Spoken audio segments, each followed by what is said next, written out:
নমস্কার, আমি প্রসূন আচার্য। আপনারা দেখছেন প্রসূন আচারিয়া জার্নালিস্ট চ্যানেল।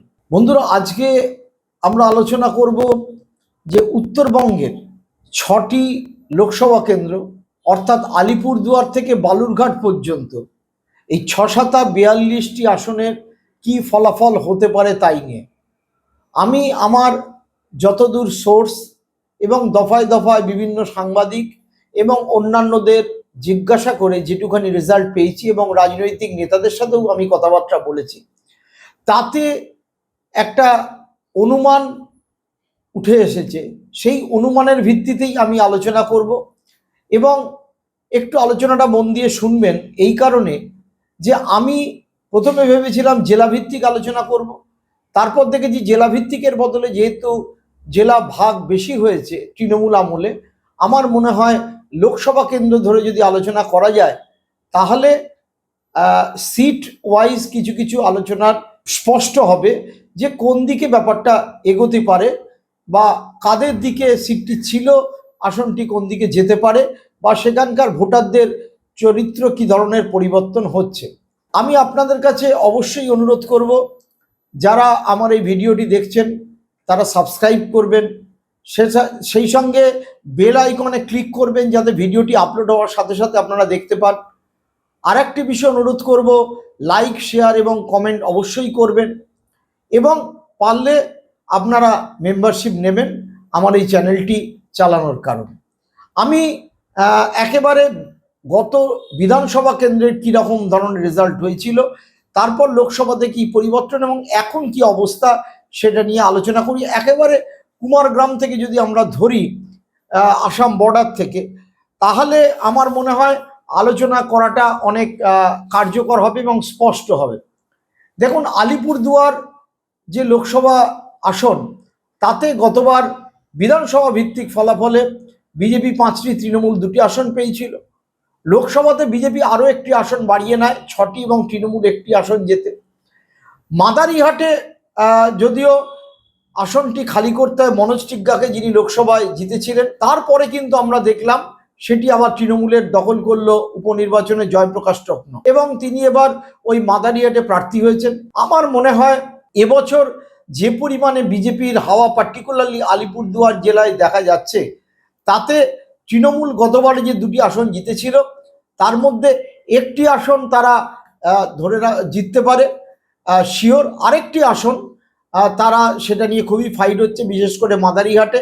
শেষ পর্যন্ত জয়প্রকাশ টপ্ন যদি জেতেন তাহলে আমরা ওই 5-2 ফলাফল দেখব, না হলে লোকসভা ইলেকশনে যেটা হয়েছিল 6-1, অর্থাৎ এই জেলায় তৃণমূল গত বিধানসভা নির্বাচনের তুলনায় একটি আসন খোয়াতে পারে।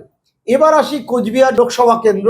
কোচবিহার লোকসভা কেন্দ্রে দেখুন, গতকাল আপনারা দেখেছিলেন মমতা বন্দ্যোপাধ্যায় নিচে মিটিং করেছিলেন এবং মমতা বন্দ্যোপাধ্যায় একেবারে পরিষ্কার কত টাকা খরচা করেছেন কোচবিহার উন্নতির জন্য, কোচবিহারের রাজবাড়ি সেটা নিয়ে যে পলিটিক্স সেটাও তিনি বলেছেন। আমরা দেখেছি কোচবিহারের মহারাজ অনন্ত সিং, তিনি একবার বিজেপির সাপোর্টে রাজ্যসভায় গেছেন, এদিকে মমতা বন্দ্যোপাধ্যায়ের তিনি আবার বিভিন্ন যে শ্রী দেন আর কি, সেই অনুষ্ঠানে ছিলেন, তিনি দোল খাচ্ছিলেন এবং তাকে আমরা দেখেছিলাম যেভাবে রাজবংশীদের নাম বাদ যাচ্ছে এসআইআরে, তা নিয়ে তিনি বিরাট পরিমাণে সরব হয়েছিলেন। আমরা আরও একটা জিনিস দেখেছি যে কোচবিহারে এবছর যে এসআইআর হলো, সাম্প্রতিক এসআইআরে বিপুল পরিমাণে লোকের ভোটাধিকার বাতিল হয়েছে।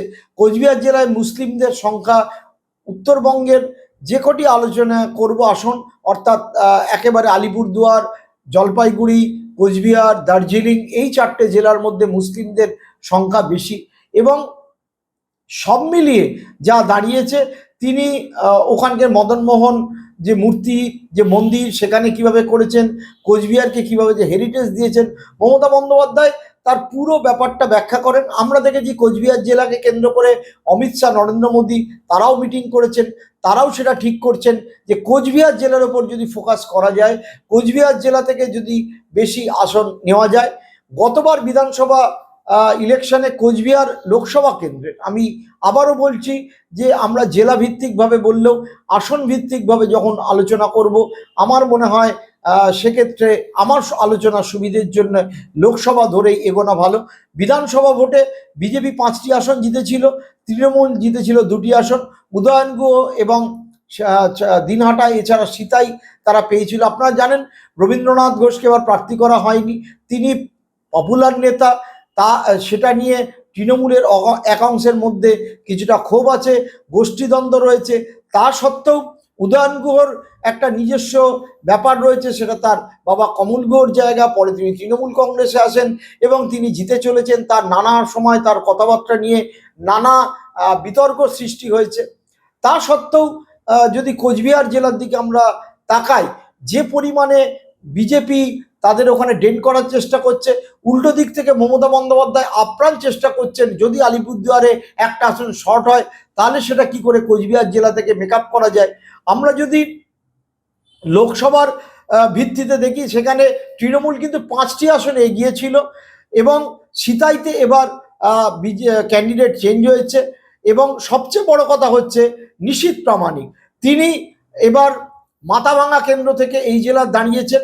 গতবার সেখানে প্রার্থী ছিলেন সুশীল বর্মন, নিশীথ প্রামাণিক চেঞ্জ করেছেন। কোচবিহার লোকসভা কেন্দ্রে নীতিশ প্রামাণিক হেরে গিয়েছিলেন, তিনি এবার বিধানসভাতে দাঁড়িয়েছেন। সব মিলিয়ে কোচবিহার জেলায় জমজমাট লড়াই।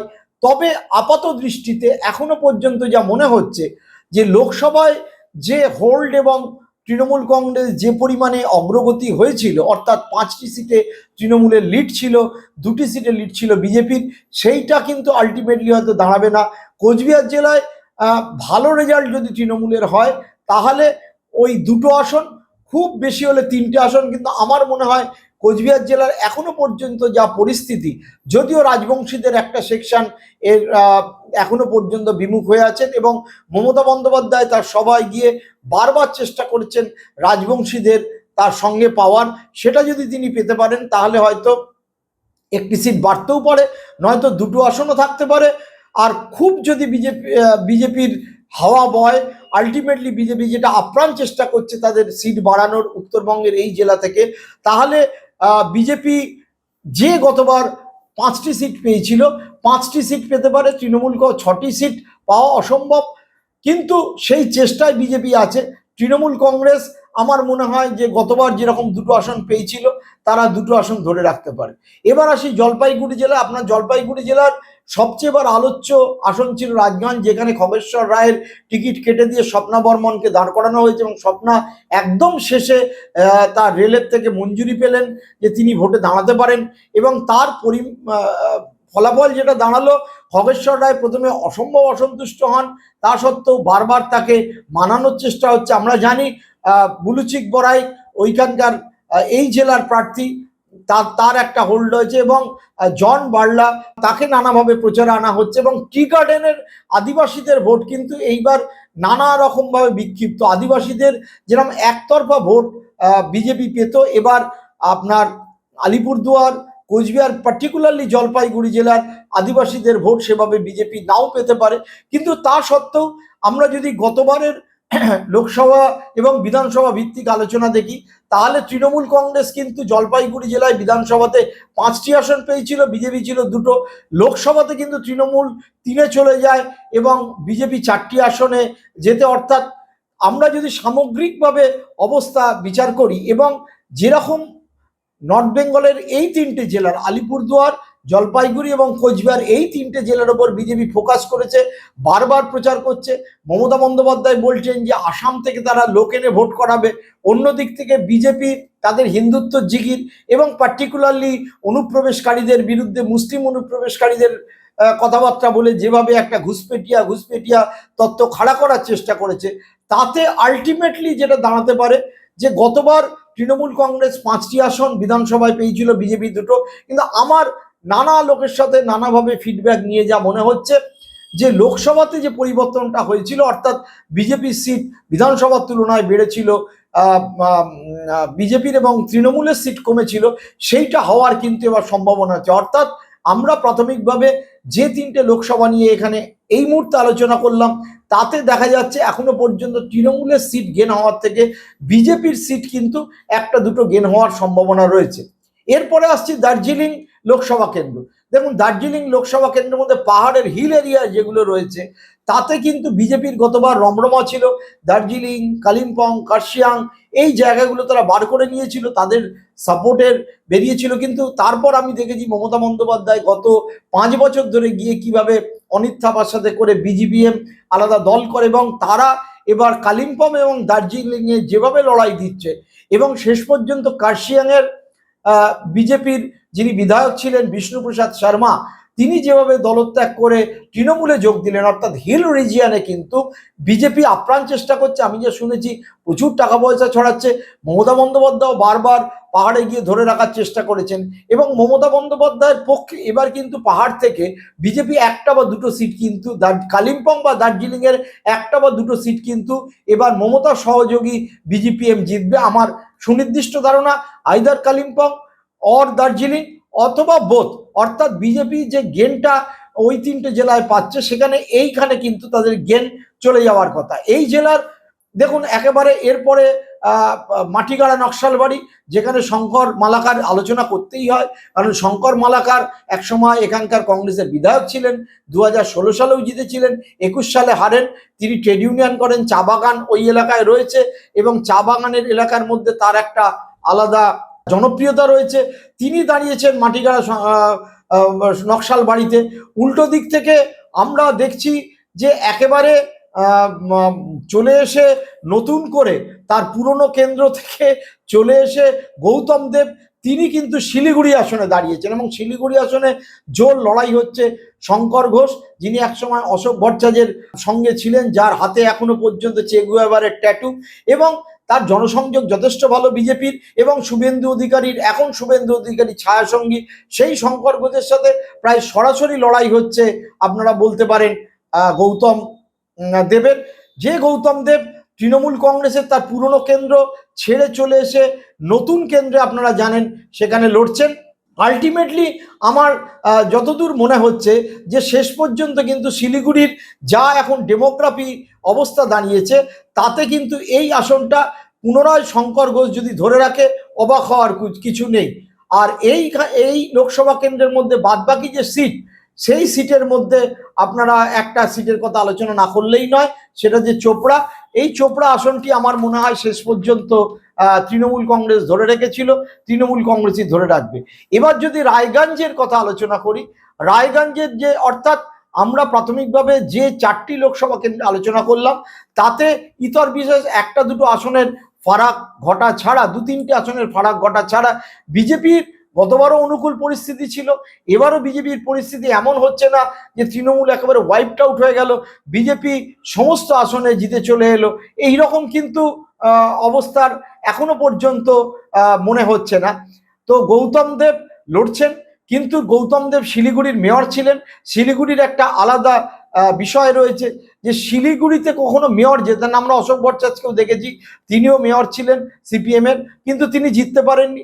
সিপিএমও প্রার্থী দিয়েছে, সিপিএম এর ভালো প্রার্থী, তিনি লড়ছেন, কিন্তু সিপিএম যে ভোটটা পাবে সেই ভোটটা কতটা এদের মধ্যে শঙ্কর ঘোষ এবং গৌতম দেবের মধ্যে কার পক্ষে লাভ হবে, তো সেইটা কিন্তু এখনো খুব স্পষ্ট নয়। তবে প্রাথমিকভাবে শঙ্কর ঘোষকেই এগিয়ে রাখা ভালো, যে পরিমাণে অবস্থা চলছে তাতে শঙ্কর ঘোষই এগিয়ে আছে বলা যায়। এবার যদি আমরা রায়গঞ্জ লোকসভা কেন্দ্রের কথা ভাবি, তাহলে রায়গঞ্জ কেন্দ্রের যে লোকসভা কেন্দ্র, তাতে যে আসনগুলোতে আলোচনা করার আমরা করব, কিন্তু বলে রাখি বিধানসভাতে এই জেলায় তৃণমূল পেয়েছিল 6টি আসন, বিজেপি পেয়েছিল 1টি আসন, কিন্তু লোকসভা ভোটের নিরিখে তৃণমূল 2টি আসন, বিজেপি 4টি আসন, এবং কংগ্রেস ওই চাকুলিয়াতে এগিয়েছিল 1টি আসনে। এইবার 2টি আসনে কংগ্রেস খুব ফাইটের মধ্যে আছে। কংগ্রেসের ভিক্টর চাকুলিয়া আসনে যথেষ্ট ফাইটের রয়েছেন, তার সাথে তৃণমূল কংগ্রেসের লড়াই হচ্ছে। গোয়ালপুকুরেও সরাসরি তৃণমূল কংগ্রেসের সঙ্গে অন্যদের লড়াই হচ্ছে। আর একটা খুব ইন্টারেস্টিং সিটের লড়াই হচ্ছে, সেটা হচ্ছে আপনার হাজী শাহাবুদ্দিন, তিনি সিপিএম এর প্রার্থী করণদিঘিতে দাঁড়িয়েছেন, এবং এই লড়াইটা কিন্তু ভীষণ রকম ইন্টারেস্টিং। আমি এটা বলবো যে হাজী শাহাবুদ্দিন এবং গৌতম পাল সেখানে আছেন, আপনারা জানেন তার জেলার নেতৃত্ব, কিন্তু তা সত্ত্বেও ভেরি ইন্টারেস্টিং ফাইট। এবং আমার মনে হয় যে এই জেলায় এবার যা পরিস্থিতি, তাতে হেমতাবাদের লড়াই জোরদার, রায়গঞ্জের লড়াই জোরদার, এবং শেষ পর্যন্ত কি দাঁড়াবে খুব বলা মুশকিল। তবে এইবারের যে ভোট ভাগাভাগি কাটাকাটি এবং এসআইআরে যেভাবে ভোট কাটাকাটি হয়েছে, যেভাবে নাম বাদ গেছে মুসলিমদের, তাতে মনে হচ্ছে তৃণমূল কংগ্রেস একটি আসন লুজ করলেও করতে পারে, এবং সেটা যদি তারা করে তাহলে সেটা সরাসরি বিজেপির দিকে যেতে পারে, অথবা কংগ্রেস একটি আসন যদি গেন করে তাহলে তৃণমূল থেকে সরাসরি কংগ্রেসের দিকে যাবে। অর্থাৎ এই ক্ষেত্রেও তৃণমূল কংগ্রেসের সিট গেনের সম্ভাবনা কিন্তু এই জেলায় কম। শেষ আসি বালুরঘাট লোকসভা কেন্দ্রের 7টি আসনে। বিধানসভার ভোটে 4টি ছিল তৃণমূলের, বিজেপি ছিল 3টি আসনে, কিন্তু আমরা দেখেছিলাম লোকসভা ভোটের কিছু পরিবর্তন হয়েছে এবং বিপ্লব মিত্র সেখানে 3-3 ছিল। লোকসভায় 4-3 তৃণমূলের পক্ষে, 4 বিধানসভায়, এবং 3 ছিল বিজেপির। সেই ক্ষেত্রে 3-3 হয়ে গেছিল লোকসভায়। কিন্তু এইবারের যা পরিস্থিতি, তাতে কিন্তু ভীষণভাবে এই জেলায় অমিত শাহ, নরেন্দ্র মোদীরা যেভাবে বিজেপির নেতৃত্বরা মানে ভয়ঙ্করভাবে হিন্দুত্বর এজেন্ডাটাকে সামনে নিয়ে এসছেন, তাতে মনে হচ্ছে ভোটাররা ভীষণভাবে প্রভাবিত হবেন এবং আলটিমেটলি এই জেলায় কিন্তু 3-3 বা 4-2ও হয়ে যেতে পারে। অর্থাৎ তৃণমূল কংগ্রেস এই জেলাতে গতবারের তুলনায় একটা সিট লুজ করতে পারে। তো সামগ্রিকভাবে বা 2টো সিট খুব খারাপ হলে লুজ করবে, কিন্তু গেন করবে বলে মনে হচ্ছে না। যদিও অন্য একটি আলোচনার প্রেক্ষাপটে উঠে আসছে যে কোচবিহার জেলায় তৃণমূল সেভাবে লুজ করবে না, রায়গঞ্জ যে লোকসভা কেন্দ্র অর্থাৎ নর্থ দিনাজপুরে তৃণমূল কংগ্রেস সিট গেন করবে। এই সম্ভাবনা যদি থেকে যাকে, তাহলে অন্য জায়গায় যে লুজ করবে সেইটা পুষিয়ে নেওয়া যাবে। সামগ্রিকভাবে যদি আমরা এই 6টি লোকসভা কেন্দ্রের আপ টু আমরা আলোচনা করলাম, আপনারা দেখলেন পুরো মালদা জেলা পর্যন্ত, যদি সামগ্রিকভাবে এই 42টা কেন্দ্রের আলোচনায় আসি, তাহলে তৃণমূল কংগ্রেস এবং বিজেপি কোটি কোটি করে আসন জিততে পারে, সেই সম্ভাবনা আমরা এখানে আলোচনা করব। বিজেপি 25 থেকে 27টি আসন জিততে পারে, তৃণমূল কংগ্রেস এইখানে 13টি আসন জিততে পারে, এবং 2-3টে আসনের খুব সুইঙ্গিং অবস্থায় রয়েছে। কে জিতবে, কংগ্রেস জিতবে না তৃণমূল জিতবে না বিজেপি জিতবে, এরকম গোটা 3-4 আসন রয়েছে।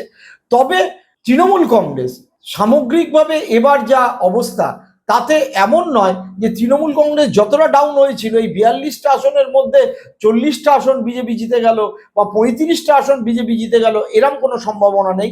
উল্টো দিক থেকে এরকমও কোনো সম্ভাবনা নেই যে তৃণমূল কংগ্রেস একেবারে এই 42টা আসনের মধ্যে 20-22টি আসন জিতে গেল, সেই সম্ভাবনাও নেই। সামগ্রিকভাবে বলা চলে যে বিজেপি যে পরিমাণে তাদের এলাকা হোল্ড করছিল, গ্রাউন্ড হোল্ড করছিল, এই আপ টু বালুরঘাট পর্যন্ত তারা অনেকটাই হোল্ড করছে, এবং তৃণমূল কংগ্রেস আপ্রাণ চেষ্টা করছে তাদের যে গত বিধানসভাতে যে ভোট সিট পেয়েছিল এবং লোকসভার নিরিখে যা দাঁড়িয়েছিল, তার থেকে খুব বেশি ইরোশন বা নিচে না যায়। আমার ফাইনাল আর লাস্ট কল হচ্ছে যে 42টা সিটের মধ্যে শিওর বিজেপি জিতবে 25টির কাছাকাছি আসন। 42টা সিটের মধ্যে তৃণমূল সেখানে জিততে পারে 12 থেকে 13টি আসন শিওর। এছাড়া 4টি আসন খুব সম্ভাবনা এদিক ওদিক দোল খাচ্ছে, কে জিতবে সেটা খুব পরিষ্কার করে বলা যায় না। তবু যদি আমরা এইটাকে গত লোকসভা এবং গত বিধানসভা, পার্টিকুলারলি বিধানসভার ভোট যেহেতু হচ্ছে, প্রজেকশনে যদি আমরা ফেলি, তাহলে বলবো তৃণমূল কংগ্রেস 1-2 হলেও এই 42টি যে বিধানসভা কেন্দ্র, তার মধ্যে গতবারের থেকে আসন কম পাচ্ছে। আপনারা যারা এই ভিডিওটি দেখছিলেন, তারা আশা করি ভালো লাগলে শেয়ার করবেন, লাইক করবেন, অবশ্যই কমেন্ট করবেন। সকলে ভালো থাকবেন, সুস্থ থাকবেন। নমস্কার।